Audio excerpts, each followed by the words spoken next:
நாளுக்கொரு நல்ல பங்கு. லேவியராகமத்திலிருந்து தின தியானங்கள். இன்றைக்கான வேத பகுதி லேவியராகமம் 18வது அதிகாரம், வசனங்கள் 1 முதல் 30 வரை. தனித்துவமான வாழ்க்கை. நீங்கள் குடியிருந்த எகிப்து தேசத்தாருடைய செய்கையின்படி செய்யாமலும், நான் உங்களை அழைத்து போகிற கானான் தேசத்தாருடைய செய்கையின்படி செய்யாமலும், அவர்களுடைய முறைமைகளின்படி நடவாமலும், என்னுடைய நியாயங்களின்படி நடந்து என்னுடைய கட்டளைகளை கைக்கொண்டு நடவுங்கள். நானே உங்கள் தேவனாகிய கர்த்தர். வசனங்கள் 2, 3. இந்த அதிகாரத்தில் நான் கர்த்தர் என்றும் நான் உங்கள் தேவனாகிய கர்த்தர் என்றும் 6 தடவை சொல்லப்பட்டிருக்கிறது. தேவன் இஸ்ரவேல் மக்களுடன் தம்மை ஒரு சிறப்பான வகையில் இணைத்துக் கொள்கிறார். தனக்கும் மக்களுக்கும் தொடர்பில்லாத நிலையில் வாழ்கிற ஒரு மாய கடவுள் அல்ல நம்முடைய தேவன். அவர் நம்மோடு நெருக்கமாகவும் உணர்வு பூர்வமாகவும் இருக்கிறவர். நம்முடைய வெளியரங்கமான காரியங்களில் மட்டுமின்றி தனிப்பட்ட காரியங்களிலும் தனித்துவமான வாழ்க்கையை விரும்புகிறவர். இந்த முழு உலகமும் ஒரே மாதிரி சிந்தித்தாலும் தம்முடைய மக்கள் வித்தியாசமானவர்களாக விளங்க வேண்டும் என்பதில் ஆர்வமுடையவர். 2 அடிப்படையான அம்சங்களை தேவன் நமக்கு முன்பாக வைக்கிறார். ஒன்று, உலகில் உள்ள நாடுகளின் முறைமைகளிலிருந்து பிரித்தெடுக்கப்பட்ட வாழ்க்கை. மற்றொன்று, அவர் நமக்காக வைத்திருக்கிற நியமங்களின்படி வாழ்கிற வாழ்க்கை.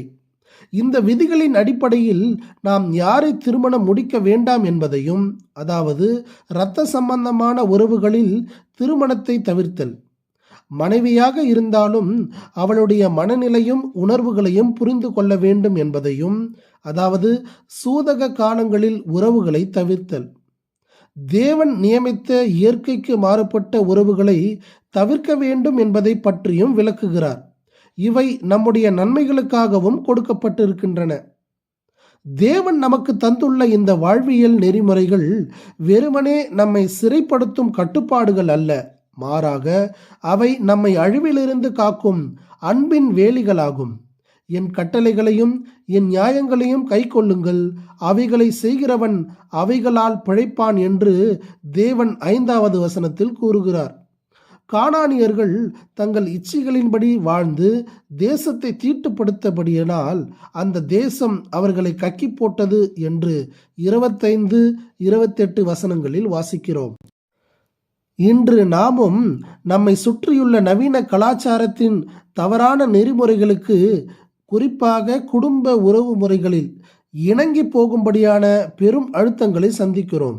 ஆனால் நம்முடைய உடலும் உள்ளமும் பரிசுத்த ஆவியானவரின் ஆலயமாக இருப்பதால் தேவனுடைய வார்த்தையை மட்டுமே நம் வாழ்வின் அளவுகோலாக கொண்டு வாழ வேண்டும் என அழைக்கப்பட்டிருக்கிறோம்.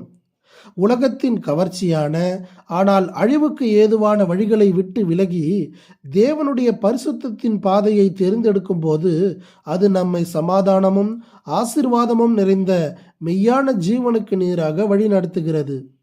புதிய ஏற்பாட்டிலும் உலகத்திலும் உலகத்தில் உள்ளவைகளிலும் அன்பு கூறாதிருங்கள் என 1 யோவான் 2:15, உலகத்துக்கு ஒத்த வேஷம் தெரியாதிருங்கள் என ரோமர் 12:2, உலகத்தால் கரைப்படாதபடி காத்து கொள்ளுங்கள் என யாக்கோபு 1:27 கூறப்பட்டிருப்பதால் பழைய ஏற்பாட்டு விசுவாசிகளை காட்டிலும் நாம் எவ்விதத்திலும் உலகத்தை பின்பற்றுவதில் சளைத்தவர்கள் அல்ல என்பதை நமக்கு அறியத் தருகிறது. ஆகவே நாம் தேவனை புரிந்து கொண்டு அவருக்கு கீழ்ப்படிந்து வாழவும், உலகத்தை புரிந்து கொண்டு அவற்றுடன் பின்னி பிணைந்த வாழ்க்கை வாழாமல் அவற்றிலிருந்து விலகி இருந்து வேறுபட்ட வாழ்க்கை வாழவும் பிரயாசப்படவும்.